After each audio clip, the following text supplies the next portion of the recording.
like excessive profanity, lewdness, or any speech that's like disrespectful to other people or the presenter will result in people being removed. And we also just want to give you a heads up that this training is being recorded so that it can be shared with other people after the fact. Additionally, sorry. You can also turn on live captions on your own screen. And here's a little button, demonstration about how to do that. So at the bottom right, you'll see the little box with CC. And if you click on that, then you can click show subtitle, and it'll provide subtitles for you on your screen so you can see the subtitles happening in real time. So yeah, we're gonna get started. Our presenter who's taken the time to speak to us today is named Slammer Musuta. They are gonna give us a presentation about how to keep yourself online as an activist. Yeah, so Slammer, you are welcome to take it away. Thank you. I'm going to share my screen right now.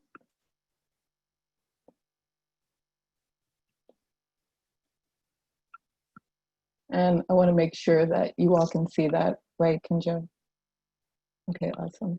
And I want to just be able to monitor the chat as well.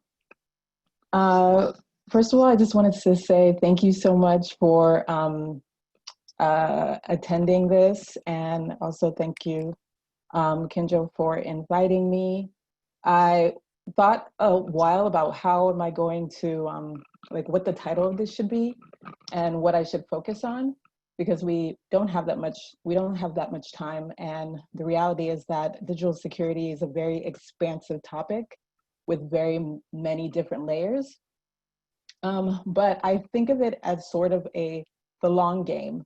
Many of you have probably heard this saying a few times during this, this latest iteration of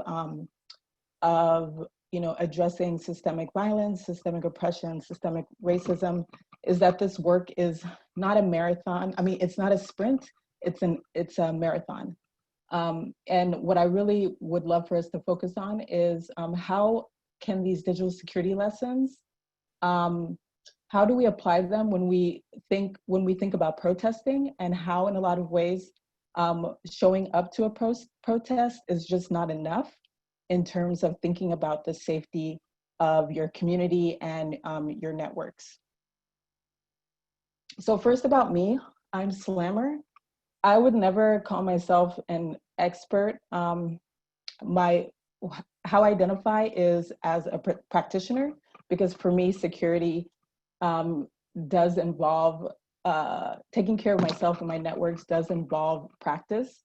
And probably for some of you, there's certain security practices that you've heard of that sounded great maybe 5 or 10 years ago that are no longer useful for your context or for the context of new technologies. I'm part of an all-femme DJ collective called Anthology of Booty. I'm a former reporter and audio documentarian. I started coding in 2014. So I'm a Python developer, and I'm trying to learn Ruby right now, which are 2 coding languages. My first programming job was at the Democratic National Committee. So I have some thoughts around some of the security issues that came up after I left. And then also I host digital security trainings across the US, and I was a Ford Mozilla Fellow from 2018 to 2019. You'll probably hear me mention this word a lot, or this process, encryption. And I just thought I would just start out now kind of just describing what encryption is. As you can see in this little GIF, let's say like I wanted to send someone an email, and in the email it said, "It's Barbie." And if the email was encrypted, what would happen is that plain text of "It's Barbie" turns into a bunch of like letters and like numbers and symbols that only when I send that email to the person that's supposed to receive it, that basically has the key to allow them to see that the plain text is "It's Darby." So it's just like encryption is just a way of scrambling your plain text information, data, so that only the recipients you intend to send that information to are able to see it or decrypt it. We're also going to, if folks want to do some communal note-taking together, we're going to use CryptPad. CryptPad is an online document editing service similar to Google Docs, and some folks use Office, but both of those have their own privacy issues. CryptPad, it encrypts the data as you type, which ensures that your data can't be accessed by anyone else. The service has been around for a while, I think maybe like 3 or 4 years, and has made a name for itself among people who are really focused on, who center their technology work around privacy. So actually the link is in the chat. So at some point we're gonna do a breakout, and then during that breakout, that's where you're gonna put your notes in. So I want today, like what I'm trying to bring in to this space is that I want us to give ourselves permission to not be perfect. A lot of folks that I work with will be like, well, I think I think my security practices are bad practices, or I think that my security practices are stupid or dumb. And I always tell folks, like, let's take those words out of our vocabulary, because we need to interrogate how these systems of technology were not necessarily meant to take into consideration all the privacy and a lot of the security concerns that we have. I doubt that a lot of the technologies that were built were ever thinking about my immigrant experience, my queer experience, all these different experiences that I have that put me at put me at risk because of the way that this society is designed. So, and a lot of, like I said in the slide, information-driven technologies are being developed faster than enforcing the ethical practices and development of those technologies. So we should really think about how to take care of ourselves and recognize that whatever digital security practice we take, none of those things can make us 100% safe or secure. It's really about mitigating risk. And so when I say mitigating risk, it's about lowering those risks, decreasing the possibilities that our information will be breached, or that people or institutions that we don't want to have knowledge of certain parts of ourselves have that knowledge, to decrease that as a possibility. Also, I want us to think through, when we're thinking about our digital security practices, really taking care of our networks, because we're only as safe as our community. So sometimes folks are like, yeah, I have this on lockdown, I have this app to do this, to make sure that this information isn't shared. But I often say, so what's happening with your family? Do they share the same practices? How about your housemates? Do they share the same practices? Because ultimately, just because I do a bunch of security steps in my day-to-day life, if other folks around me are not taking either similar precautions or somewhat similar precautions, it doesn't have to be the exact same, I still can be put at risk, and also vice versa. I could put other people at risk. So also, this is the last thing I'll say about how to center ourselves in this work, is that I'm really all about taking care of your practice. So when I say that, I often tell folks, if you are online and you feel like something is wrong, listen to your spidey sense. Like if you get an email from someone that normally never emails you, or you get an email from a bank and they're telling you to log in to give your information, if you were outside of the online digital world, you would probably trust your spidey senses if you were out in the streets and you felt like someone was maybe being too close to you, or if you're a person like myself who's harassed daily, that if I go out in the streets, you would probably trust your instincts. So let's just trust our instincts in these spaces and be able to interrogate that afterwards. Once again, I you know, for me, this work is not about products and software. It's definitely a practice. And I'll just give like, Ask Jamalto has like a definition of digital security that I always just share with people. But I don't think it really encompasses everything, like the way that I see how to do this work. Digital security is an all-encompassing term, which includes the tools you can use to secure your identity, assets, and technology in online and mobile world. These tools you can use to protect yourself, protect your identity include antivirus software, web services, biometrics, and secure personal devices you carry with you every day. I also love to share this slide from the Equality Labs, which does amazing digital security work across the country, but they're based in New York. And really thinking about like the digital security ecosystem, being able to identify it in terms of like subject areas, like thinking through like, how do I secure my identity? How do I secure my devices? How do I secure my network access? Meaning like if I go online at a coffee shop, how do I make sure that someone doesn't necessarily snoop on what, you know, if I'm, you know, shopping on Etsy or whatever. Also secure communications, and all of those overlap too. So it's not as if like securing your identity doesn't necessarily, that could also mean that you have to take steps to secure your device or your network access, and they're all happening at the same time. So what I want to do is take a few minutes to do group breakouts. And I actually will probably make this a little bit less time, around 8 minutes, Kenjo. And I want folks, we're gonna physically, not, well, physically as in like the host is going to move you into a breakout of 5 people, around 4 or 5 people. And depending on how many people are in the room.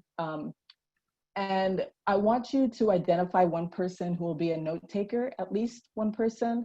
I want you to go around and introduce yourself in the breakout, including names and pronouns. Ask the following questions. What brought you to this workshop? What digital security steps did you take at the last protest or rally you attended? And why did you decide to take those steps? What were you trying to protect? So we're going to take this time together to answer those 3 questions. And I think as the host, you can share the questions once people are in the breakout. So you don't necessarily have to remember all of this. Could we do that, Kinja? Yep. I'm gonna split everyone into a breakout room, and then I will post the questions in the chat so that everyone has them for reference. Awesome.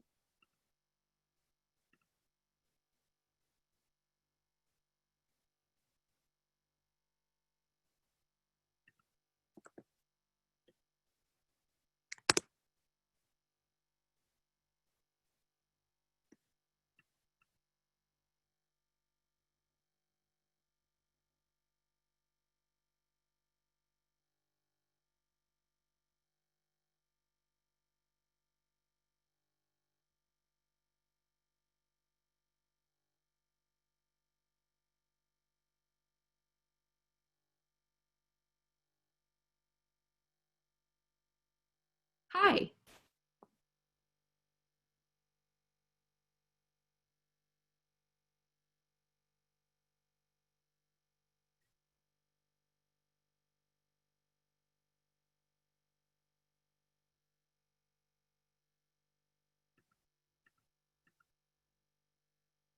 Hello.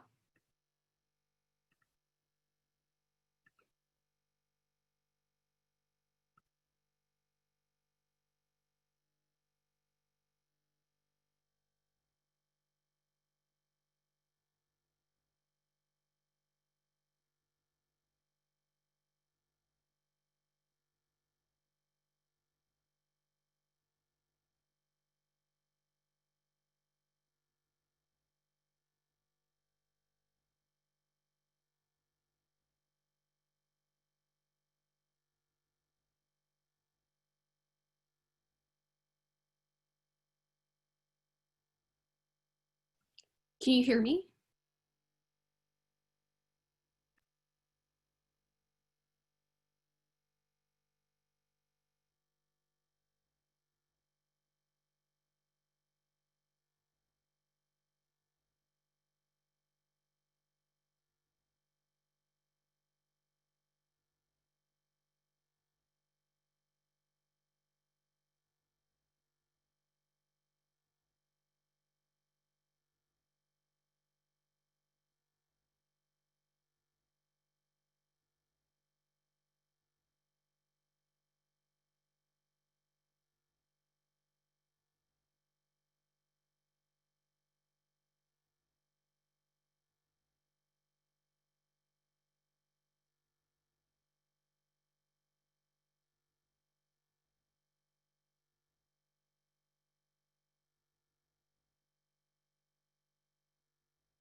Welcome back, everyone. I think people just have a couple more seconds and then they'll be coming back to this main room.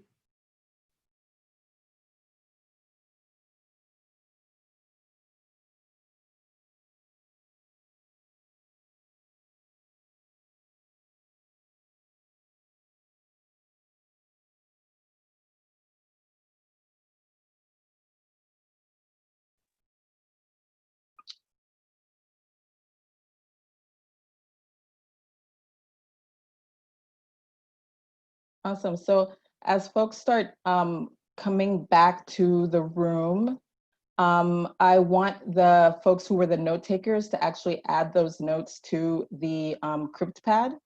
And as folks are, everyone's back in the room? Okay, awesome. So as folks are doing that, I'm wondering, were there any surprising things that came up for you, or surprising or similar practices that people shared in your group?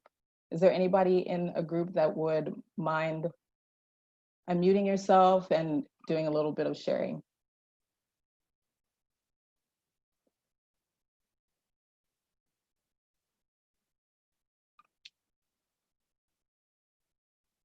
And I can start picking people too. So oh, also, I think I need to unmute them, or another admin. So if you want to raise your hand, or I'll find you and unmute you.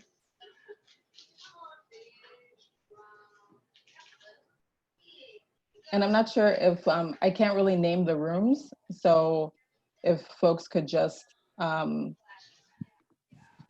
maybe in the group chat. Yeah, go ahead. I'm Likey. I'm from Texas. My pronouns are she and her. I was in breakout room 7 with Olga and Eris and Betsy. And just in, I don't know, I think it was maybe 5 or 10 minutes that we were in there, I learned so very much. CryptPad this was the first time I'd really heard about CryptPad, but a few of the people in our breakout room actually use it and spoke very highly of it. I learned about encrypted messaging apps, and we were all, according to one of the prompts that was asked about what sort of things we were doing to keep ourselves safe when we were at protests. One of the other group members actually mentioned turning off the location data, turning off the Bluetooth. VPNs was another thing that was brought up, which all of these things are just, they're things that you hear about, you know, just as in your day-to-day, or me anyway, speaking for me, but actually taking the steps to put these methods into practice is another story. So it's good to be reminded to have seminars and things like this so that you can be reminded of it, because I've taken all of these notes now. So at the end of this, I'm sure I'll have more things to do added onto this list, and I'll be able to put those into practice. So this is a really good idea. Thank you. Well, thank you so much. And I'll go into like the communal part of security work, because there's so many great resources. Like, honestly, if you wanted to spend, you know, hours and hours learning about all the different possible security tools or practices, you could do that. It would take you days. There's so much out there. But one thing that I find very difficult with those resources is that there's not many resources that tell you not to do this work alone. It is hard to hold yourself accountable. And we're a community. We're trying to like make revolutionary change. We're trying to make systemic change. And we don't think that we can do that alone. So why do we think that we can do, you know, like take on security practices by ourselves? I'm gonna take one more person. Sally, you mentioned Zello, which is a great app. Could you tell me a little bit more about the conversation that you all had around Zello and the use of Zello?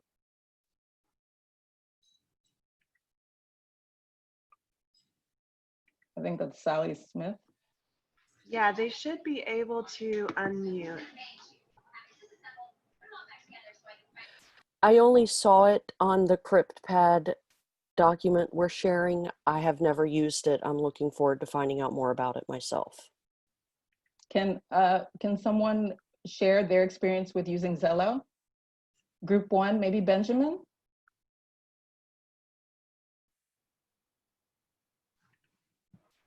So I was the note taker in group one. I also personally haven't used Zello, but the person in my group who was talking about Zello mentioned that it was a sort of walkie-talkie app similar to Signal, but it was for voice chat. It was for encrypted voice chat, which is, you know, in a protest situation, often easier than trying to text someone.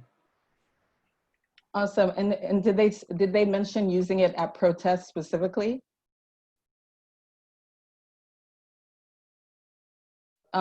Because my experience with Zello is that it's great to use at protests, specifically for the fact that you're not using data, which is very different than Signal, because the Signal you do need data. You need a Wi-Fi or data to access it. But with Zello, you can use Bluetooth to do it. And so that also makes a huge difference too. And it's an open source app, which means a lot of folks work on it. It's like something that is out there that has it's peer reviewed, and yeah, and it's relatively new. So yeah, Gabby, could you actually unmute yourself and share? Yeah. So my organization, we're like a very young organization. So we were like pretty worried about our identities because our leaders are like, you know, 3 young Black abolitionists. So when we like came across Zello, I actually we didn't realize the whole data thing. We were like looking through some things. We were like, oh, there's Spider app, there's Signal, and we were using Signal before for our communication, but we didn't like that you constantly had to like text and everything. So when we used Zello, yeah, we just had the Bluetooth. The only problem is that sometimes like when the group would get separated, sometimes it would be a little hard to catch up in the group, but it does have a separate chat where it were like kind of like on the side here, like you have with Zoom, where you can hear all the past messages. So it's partially in real time, like a walkie-talkie app, but also you have like a place on the side where you can hear what you may have missed. So awesome. And what I'm going to do is I'm going to add a list of resources on the CryptPad. I think someone also mentioned the holistic security guide by Tactical Tech, which is a very good guide as well. And if someone hasn't added the link to Zello, I'll add it in there after this. And as long as someone jumps onto the CryptoPad, it will exist for as long as someone connects to it within like 30 or 60 days. If no one is on the CryptoPad after 30 or 60 days, what happens is that the pad is erased completely. No one has access to it ever. So as long as we keep it alive, it will be alive. And if it doesn't, it's fine, it's gone. But I'll start sharing more information. Thank you so much, Gabby, for sharing that. So what I'm gonna do is share my screen again.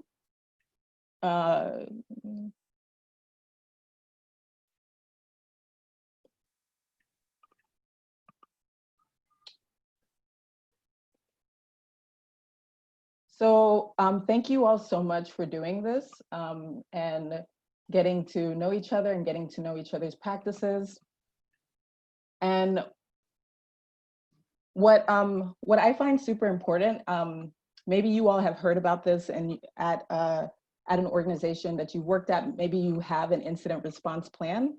But I find the idea of having an incident response plan is super important for my individual life as well as like the company that I have. So incident response plan is basically a plan that you develop. Sometimes you develop it after a problem happens, like maybe your information is shared with folks that you don't want your information. And when I say information, like maybe your address is leaked online and you didn't expect that and you didn't want that to happen.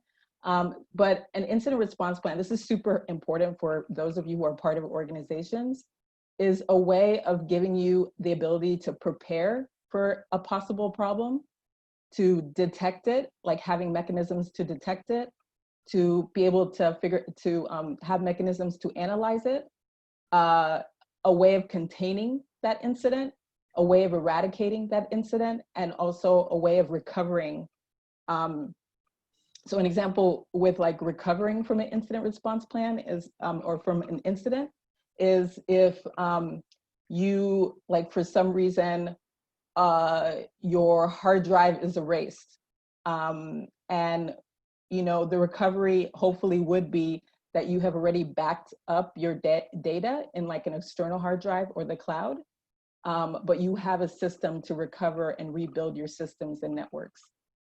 It doesn't always have to be tool-based. Also, part of an incident response plan is to assess lessons learned, sit down and talk about what happened, basically.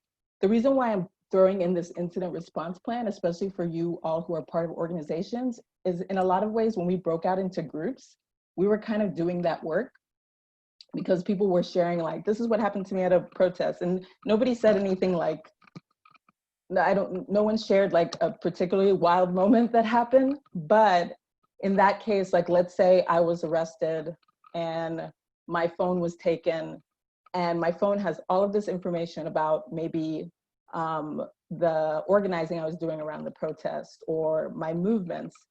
It would be helpful if I had a response plan if that happened, so that I don't have to like, think on the fly and like call me, which people oftentimes do.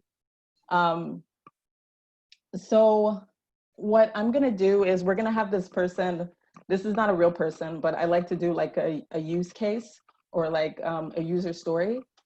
Mariah is a vocal supporter of the Black Lives Matter movement, and a member delegation of the No Borders, No Walls Coalition.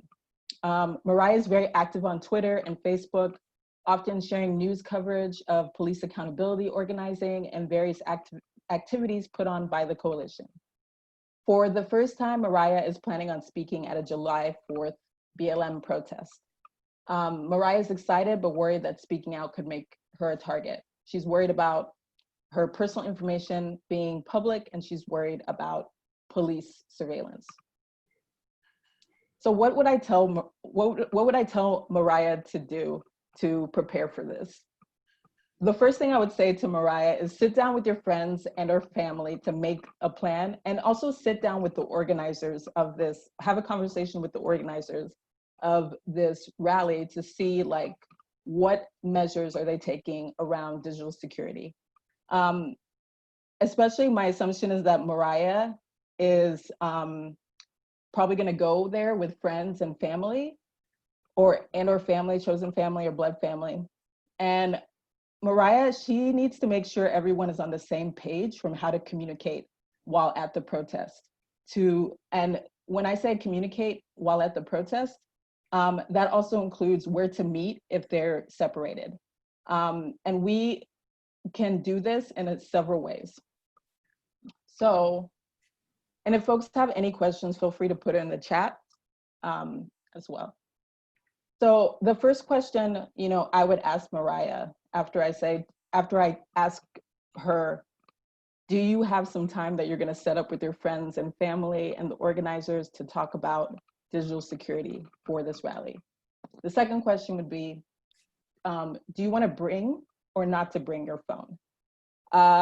In a lot of ways, bringing your phone could be considered the safest action to take. Your phone has a lot of information. If you're separated from your phone or someone has access to your phone, what kind of information do they have about you? Can anybody unmute themselves and share? If someone was to take your phone right now, what kind of information would they have about you? And maybe would it be better, Kinjo, if I like called on someone, or if someone could just raise their hand in the group chat? Or if someone raises their hand or voices in the chat, I can unmute them. Okay. So Okay, so Sally, you say my friends and family, contact info, pics of them, including your dogs. Great. I see bank account info. I see anxiety just thinking about it. Gabby says location history. Devin, you have the driver's license. Yeah, and then Benjamin, who else? Oh, there's so many folks putting private notes, emails. So there's a lot of information that's on your phone. And what I said earlier is that your phone is sometimes, it's always, it may be your phone, but it ultimately is actually maps out your, not only your entire history, but the history of all the folks that you interacted with and have a relationship with. So I appreciate folks sharing that. Now, for most of us, or a lot of us at least, not bringing our phone is not an option for a lot of reasons, which I won't explore because you would know the reasons why you absolutely need to bring your phone. So if Mariah was saying, prepare my phone, or not prepare my phone, if Mariah was saying, I'm gonna bring my phone, then I would say, this is the time to prepare your phone. So what does that mean? A lot of folks brought up the fact that they use Signal. I heard that in the group that I was a part of. I heard it when we were doing our share back from our breakouts. And Signal is an encrypted text messaging platform. It keeps your messages safer from people who aren't supposed to be receiving them. And you need to check the settings and enable disappearing messages to determine the length of time those messages should be on the chat before they're deleted. So for instance, if I'm organizing an action and I'm at the protest, I want to say, okay, let's meet up at 14th and V Street. I probably want to set my disappearing messages for that to be deleted in 2 hours or 3 hours or something like that. Or if I'm doing some long-term organizing, maybe I would set the disappearing messaging settings to a week or 2 weeks. Does anybody use disappearing messages? You can also put that in the group chat.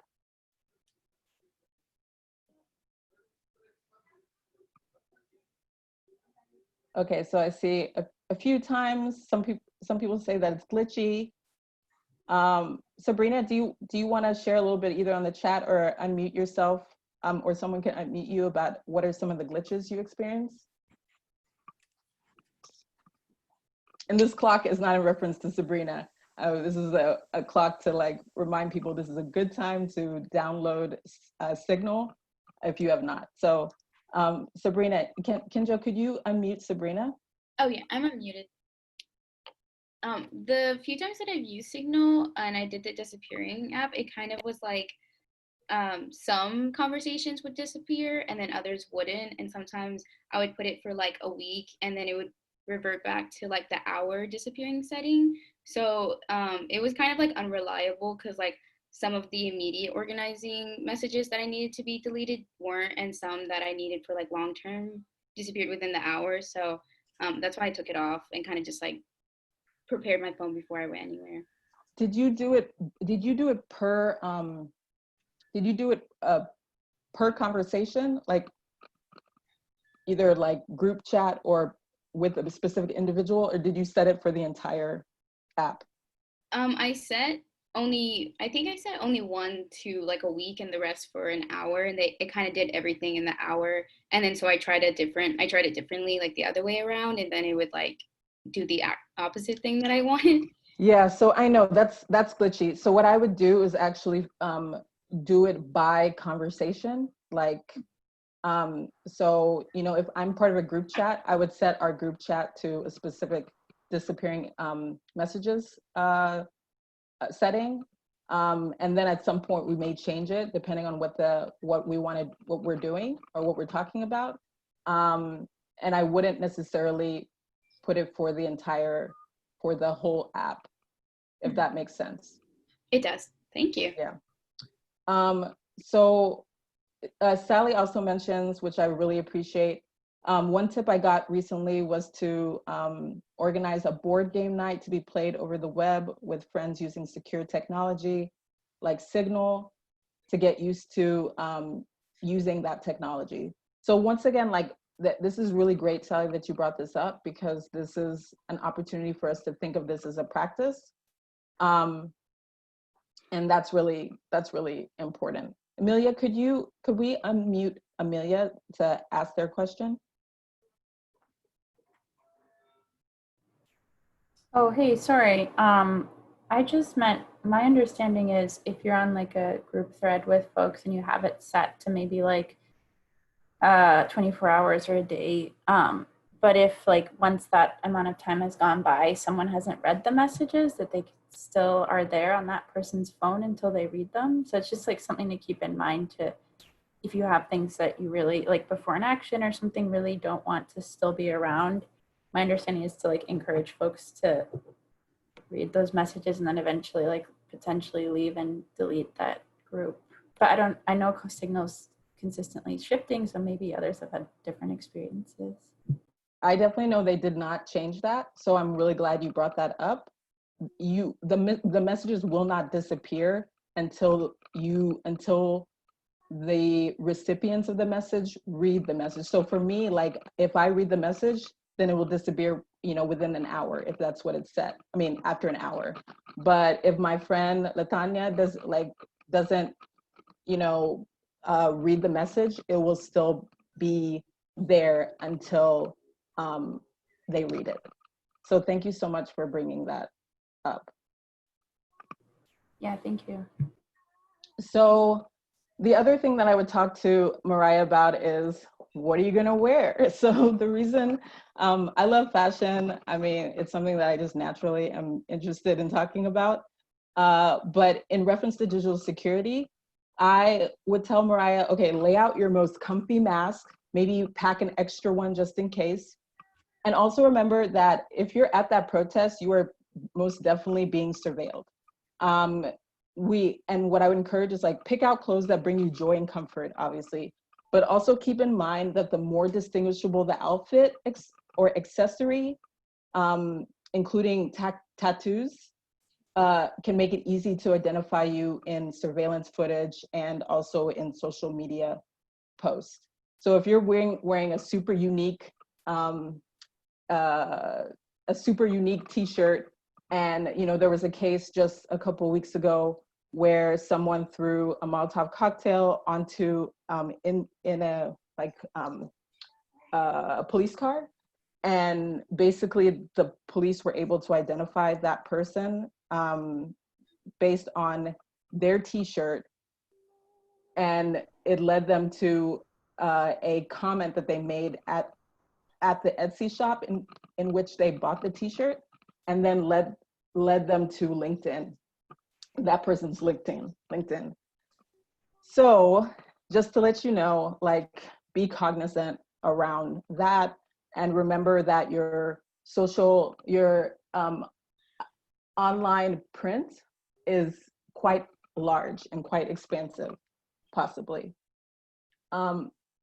So now Mariah is at the protest, and this is probably something I would talk to Mariah before this, but I would always tell Mariah, turn off your location services. A lot of people brought that up, and enable airplane mode immediately if you're not actively using your phone. So if you are listening to speeches or you're chanting or you're marching, turn off your location services and make sure that airplane mode is enabled. Because as long as it is on, it's a way of tracking your movements. That's why Zello is interesting, because you can use Bluetooth to be able to have a conversation with your crew of people. I would also say that if your phone is off, if you have enabled airplane mode, this is a great opportunity to decide on a meetup spot with your people if separated, so you don't have to rely on your phone. And I'm just taking a quick look at the chat. It looks like Sally brought up wearing temporary tattoos if you really like tattoos. And that's like a great way of like shielding you being identified in spaces that you don't have much control of.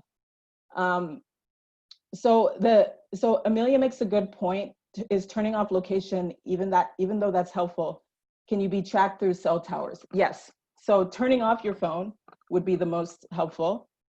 But I would also say that, you know, some of us are going to protest to also document. So, you know, it's hard to turn on your phone and then like, you know, having to document on the spot. But folks, there's a couple ways of mitigating that, bringing like another device to make recordings, which is really important. But at the same time, it's really trying to identify what you're worried about and what your risks are. And I'm glad that you brought that up, Amelia, because it is true. Like your phone is constantly pinging cell phone towers. That's how it works. So a lot of folks are video recording, taking pictures. And what I've noticed so many times, which is like, it's amazing to see the amount of people out there in the streets, like demanding change in all sorts of ways. And that's great. But also it's really important to consider like, what does it mean to share that people's images online, even if they do consent to those images being shared. So I say that consider blurring the faces of the people before posting, even if people give you consent. Signal has a blur tool feature in your Signal app. It's a new feature. It's like maybe like 3 weeks old, maybe a little bit older than that. And so you can actually take the picture in Signal and blur it, or you can blur after. Or you can wait until you get home to blur the photos and share once you're at home or wherever you're going, when you have a little bit more control and time and focus. So one of the reasons why I would say that is like currently right now, I live in DC. What I do know is that the MPD, the Metropolitan Police Department, is reaching out to neighbors using Nextdoor app and other ways of telling people, if you've seen any social media posts of people tearing down statues or doing this or doing that, we want you to share those posts with us. And so that's one of the reasons to consider the fact that like blurring people's faces is a way of not just like protecting yourself, it's about protecting other people who are doing this work and still doing that documentation. So I'm gonna go through this pretty quickly. These are like my 6 quick and dirty DigiSec tips, digital security tips. They're not baby steps, like they can involve some work, but are super important in terms of just like taking care of our information in general and our networks. Before I go on, actually, EJ, I'm gonna come to your question because I only have about 1 or 2 slides left, and then I'll answer your question. So one of the things that I always share with folks, like in terms of just like your digital security detox or steps of protecting yourself, using strong passwords is super important. There's password managers to help you do that. Password managers are basically a vault, a vaulted platform where you can save all your passwords, and they oftentimes, if not all the time, generate unique passwords, and the only password you need to remember is a long, like complicated password that is not a lyric to a song or like what your dog's name is. It's just like something that's maybe unique to yourself, but something that a lot of people wouldn't know. Also, 2-factor authentication, up until like maybe 10 years ago, maybe less or longer, the way that you would validate that you were who you were when you signed into an account was adding your username and your password. That no longer is the safest option in terms of signing onto an account.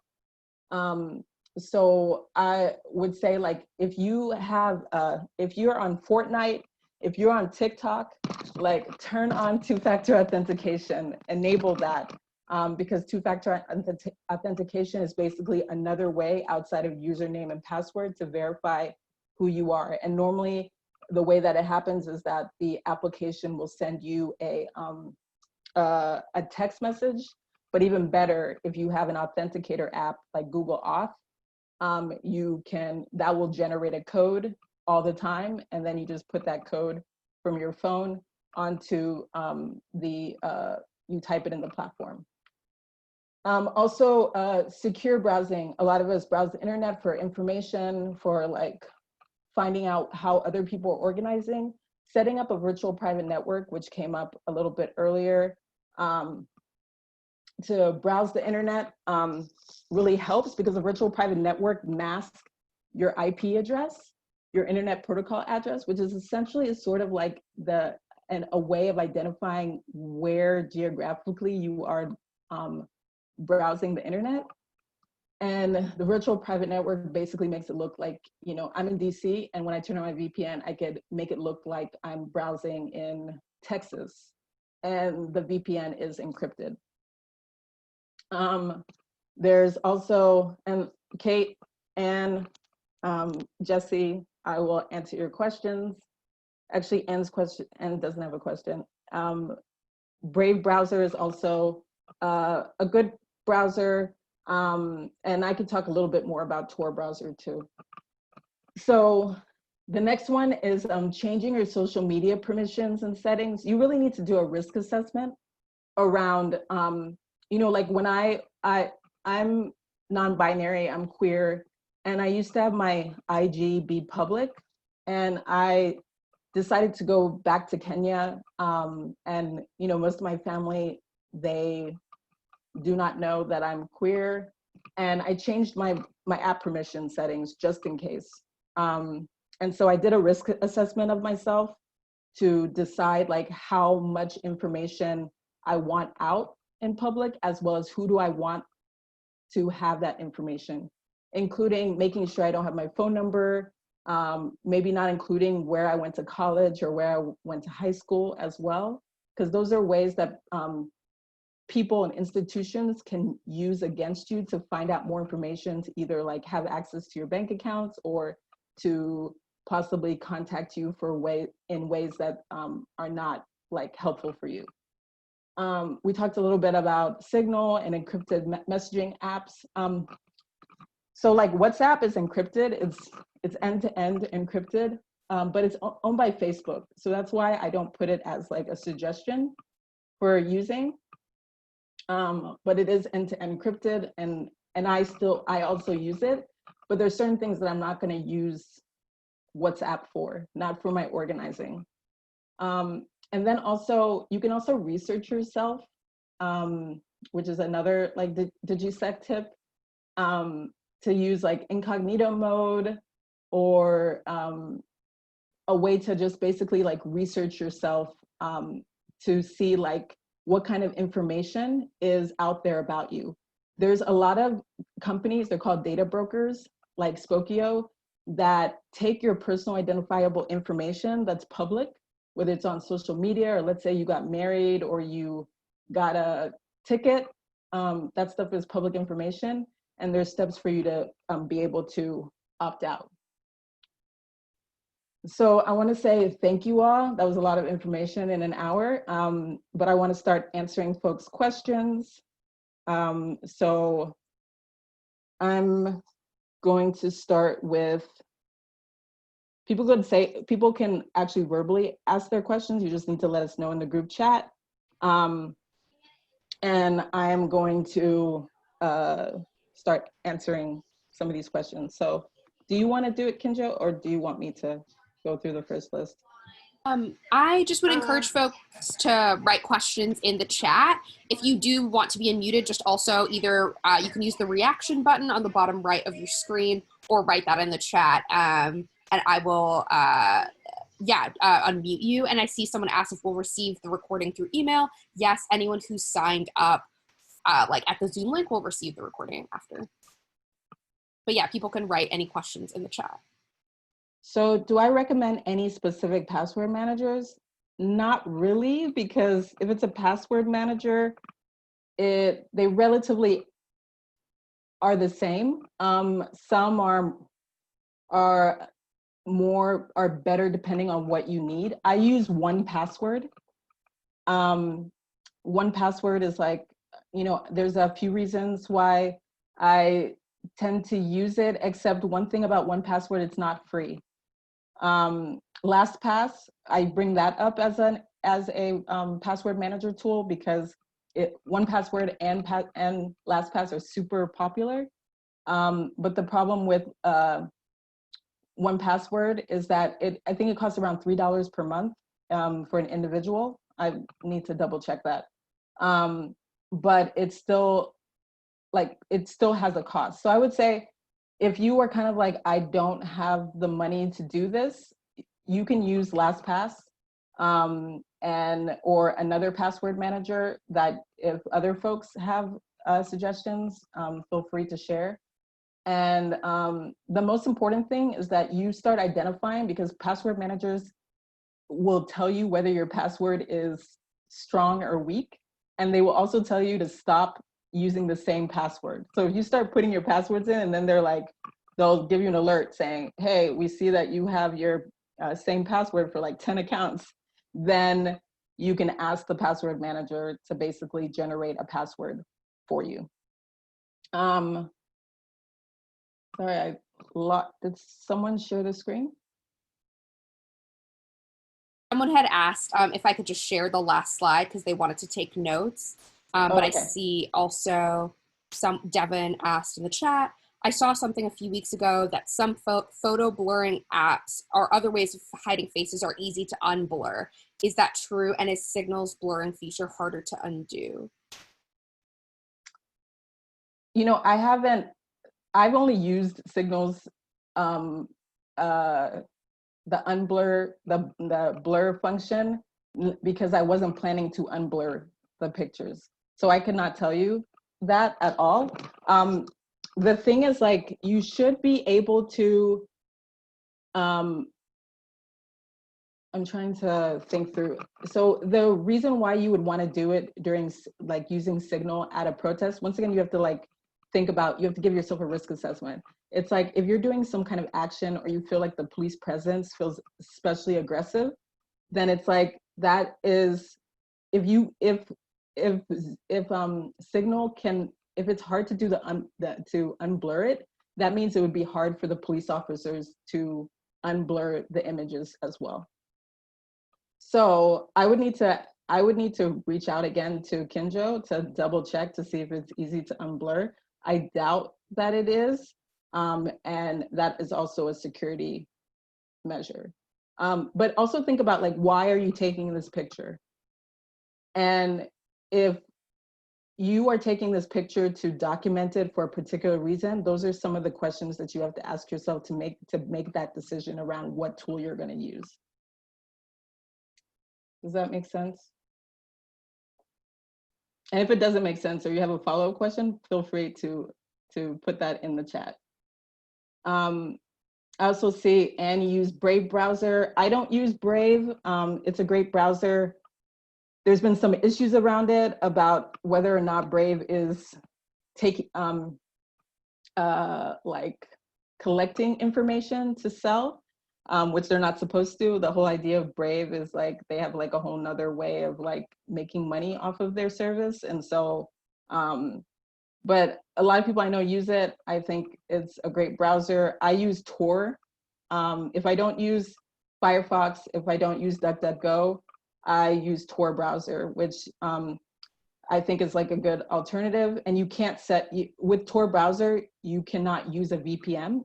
And if you're going to use it, if you use the VPN, it defeats using Tor browser and can actually like put you in a situation where you are unsafe, because you have to consider the VPN companies have your information.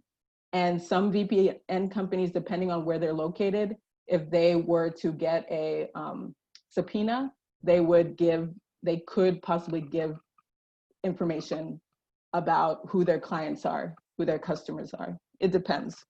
Mm. And Tor browser, and I use Tor for specific reasons. Like if there's, particular research that I don't want a company to have access to, that I did that research, then I'll use Tor browser or whoever.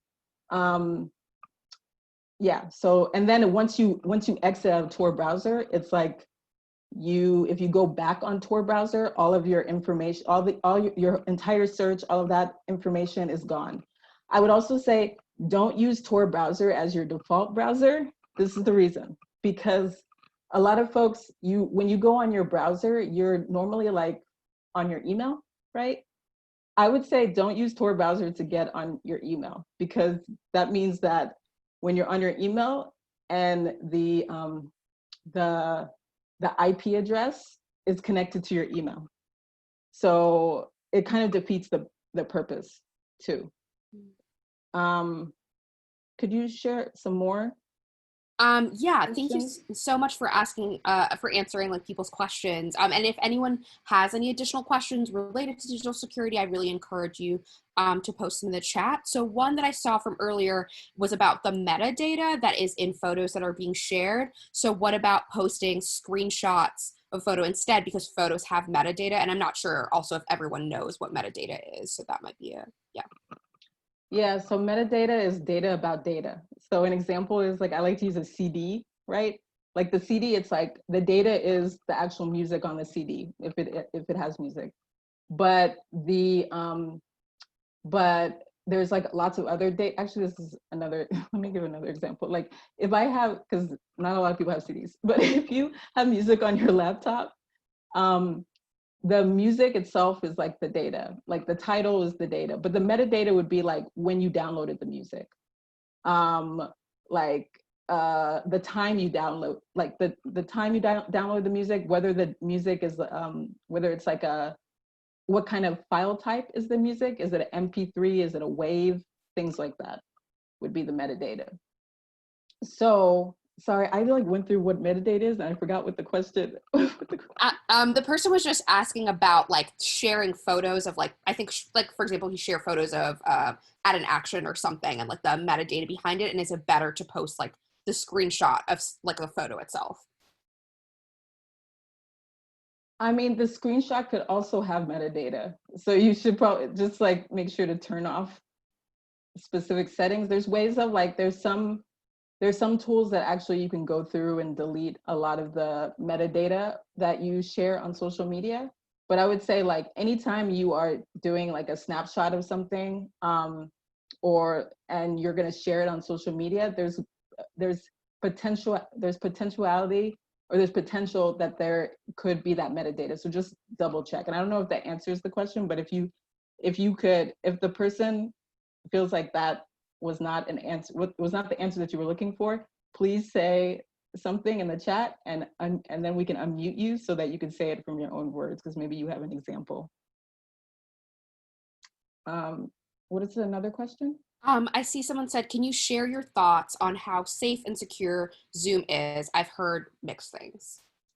So it's as safe and secure as what your risk assessment is, right? So like, if I'm doing an action that's very, okay, first of all, like I will say I'm frustrated with the company. The company has done some really messed up things, or has said many messed up things. Like they're trying to work on building encryption, like building end-to-end encryption. And like a month ago, the CEO was like, well, we're definitely building it because everybody's been shouting at us for the fact that we haven't done this. But we're only going to do it for people who pay. And definitely, if law enforcement contacts us and it's free and you have the free version of Zoom, we will definitely give your information to law enforcement. So that's frustrating. But also, like, we live in a capitalist society. And they've responded in a better way to some things than other companies, because most like video conferencing companies, they have similar issues to Zoom. So so like one issue was, there were all these folks who were trolling Zoom conversations and like Zoom bombing, and they built all of these features really quickly to address that. There are not many encrypted video conferencing options that could host this many people, right? So it's like for like a large conference or gathering, would I use Zoom? Yeah, I would use it. It's one of the less glitchy like conferencing apps. And but I wouldn't plan certain actions on Zoom. I wouldn't have one-to-one conversations that if I was worried that someone would have access to it, I wouldn't have those conversations via Zoom. I would use something like Jitsi for that. So it's like Meet, Jitsi. I spelled it wrong, most likely, but and so I know I want folks to like really leave this workshop realizing that security is not a binary. It's not it's not something like you have something is super secure and something is not secure. It's about assessing what your needs are. For the needs of tonight, Zoom was the natural like secure option, because if you use Jitsi, for instance, we could not all be together at all. So I would say think about security with questions around what am I trying to protect? Who am I worried about coming into this space or having information about me or about what we're doing? And then from there, like that is a good way of identifying what tools to use. Once again, if you don't like that answer, you're like, I need more clarity, feel free to put it in the chat. There's also Nextcloud that costs money, but it's also a very good encrypted service too, but a lot of people can't host Nextcloud as something to use. So it's a great enterprise service that I think is better than Zoom in a lot of ways around some of my personal security issues, but a lot of organizations and individuals wouldn't be able to afford to use it or even know how to host it if they were going to do it. So Amelia, if I didn't answer your question, feel free to raise your hand and let me know if there's something better I could say or if you need more clarity on it. Is there another question? Yeah, there's a couple. So someone asked if there's tools to remove metadata, or is that just checking your phone settings? And who can break encryption, or is that just in movies? Oh, so that's like a whole conversation because there's different types of encryption. And when I'm talking about full encryption, like when we're talking about a digital platform and online, I am specifically suggesting tools that do end-to-end encryption, which means that like because I have the key to my for instance, like Signal, Signal has provided me a key, and only people that I trust have a key that's public. We both have these public keys, but we also have these secret keys to be able to say like, I trust this person with this information. And so whoever tries to intercept it, they'll only see like a bunch of jumbled text, jumbled lots of things, and not exactly what I've been looking at, what I've been, searching for. They won't even know necessarily like the website that I was on. So that's what I mean. And then also we could talk about like all types of applications to encryption, which is like, I highly suggest that you should encrypt your phone, you should encrypt your laptop, so that if someone was to have access to your phone or laptop, they would be locked out of all of your data. And so there's ways of doing that. I could put some links to how to do that, depending on if you have an Android or an iPhone. But yeah, I mean, that's why end-to-end encryption is super important, because it would be almost impossible to break something that is encrypted unless you have, like, I think in some ways, like, we're still like in a space where we are thinking about encryption like hacking on a movie, like you said. And the reality is that the ways that people actually breach, have access to people's emails and laptops and phones is by the fact that people can, there's, you know, through passwords. Like, honestly, password management is like the first line of defense. If you can do that, you are good. Like, because a majority of people do not do that. A majority of people use the same password or use the variations of the same password. For instance, let's say I started an account and I decided, okay, I'm going to make my password, but this time I'm going to make it P and then like the @ symbol and then like a $, and then I'll put like a W, like a uppercase W, so on. For a lot of people, they're thinking this is a good practice because that's what we've been taught. But in reality, that is probably one of the a password that a lot of people use. Like, if you look at the top passwords, that's one of the passwords. So, and that's like, you know, a lot of the ways that our information is breached is through social engineering, where like someone will send you an email and pretend to be someone else or an institution, and then you click on the email and then they get your information that way. It's, you know, people who you thought you could trust, who, you know, a lot of like security breaches are from partners, from people in our family. And I would say like some of the greatest issues that we need to talk about is around domestic violence and how that is part of a digital security narrative. So I just kind of went off on some tangent. So hopefully that makes sense. But yeah, I think your least worry is like someone on, what are the hacking shows? I don't know, like Mr. Robot.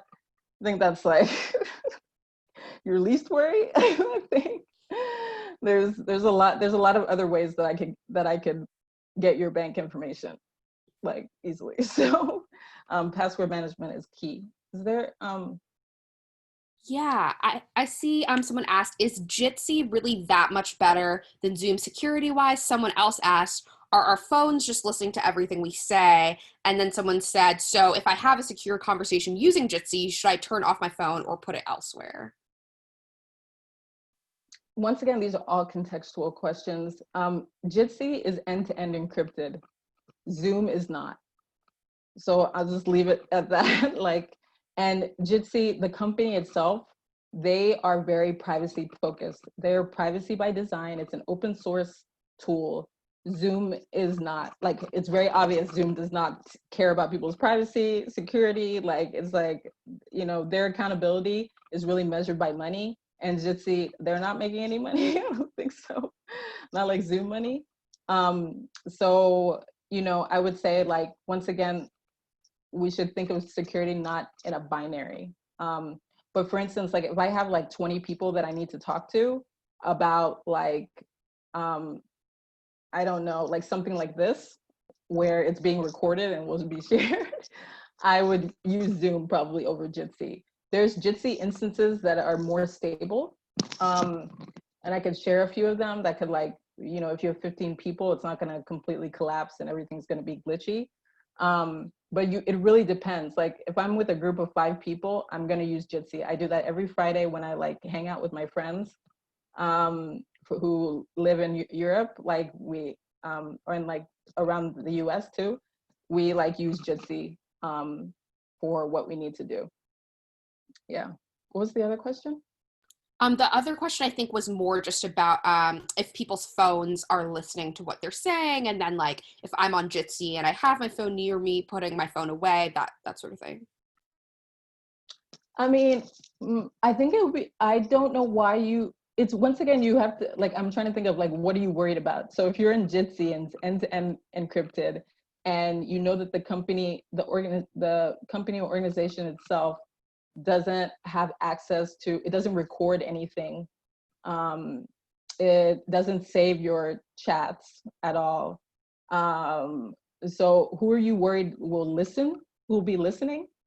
Because the only people that will be listening if someone calls in, like, or if someone like calls you, would be the people in the chat. And then phone listening, I mean, I think like the cases that I would say, like, maybe if you were to do a direct action, maybe you want to put your phone away. Listening, it's debatable. Like some people, like that's why I'm like, it's good for you to look at your permissions. Check if I like my bank app, I don't need to have my bank app have access to my microphone. So I go through my permissions and like, does this need location? No. Does it need video or like audio? No. Because we're in a position where companies are just trying to acquire massive amount of data without even asking, why do I need this information? And it's for maybe in the future they'll want it. And like if you have Alexa, you probably want to turn that off. Like don't bring Alexa into your meeting where you're talking about taking down a statue, which I'm not saying anybody will, but I'm just saying like you don't want Alexa, who's there to listen to everything, like be at your meeting. So yeah, I think that's pretty helpful. Anybody? Betsy, you said, so if you're playing a direct action, you don't need to sequester your phone if you have airplane mode or something. I think that there's a couple things, because once again, it's really thinking about your risk assessment. So for instance, like if I'm trying to get away from my partner and I'm having conversations with someone my abusive partner, and I'm having conversations with someone about getting away from this person, then I would want to check if my app has spyware in it. Okay, because my thing is like, this person is controlling my life and they may be trying to find ways to control my life. My phone is acting weird, it's doing this and that, why is it so slow? And so in those cases, like I would probably just completely like wipe my phone. But in that case, because my risk assessment is really about this partner, and I keep bringing this up because so much of our conversations around the government, and there's government surveillance, there's these like institutions coming at us, but some like the violence that we also need to talk about are the violence that happens in our interpersonal relationships too. So I would say like if your group decides to have all the phones, out of the room, I think that's fine. Like if someone feels like I don't know about having phones in the room, it's fine to go with that, because maybe in some ways you just want people to focus too on the meeting and you don't want people to be on their phones. That could be another reason. That's also a security issue. Like if people are not listening during the training or like the meeting. Does anybody have? Thank you, Betsy. If anyone has any last questions, I really encourage folks to put them in the chat. Slammer, thank you so much for like taking the time out of your evening to like speak with us. I really appreciate it. And I know that I learned a lot, and I imagine other folks on this call or on this training have learned a lot as well. So thank you again. Thank you so much. And I before we close out, I just want to state again that we are Advocates for Youth is an organization that supports youth activists. And right now we are recruiting young activists to be part of our programs. So if you are between the age of 14 and 24 and you have been and want to continue organizing in your community for change, in particular about reproductive justice and LGBTQ rights and issues, visit bit.ly/AFY-programs, and that will give you more information about the activist programs we have. And you can also submit an application before midnight on July 1st. So just a reminder, and I put the link in the chat if people want to easily access it. But thanks again, Slammer. I'm just wondering if you have any like last remarks or like parting words you want to leave folks with before we close the space.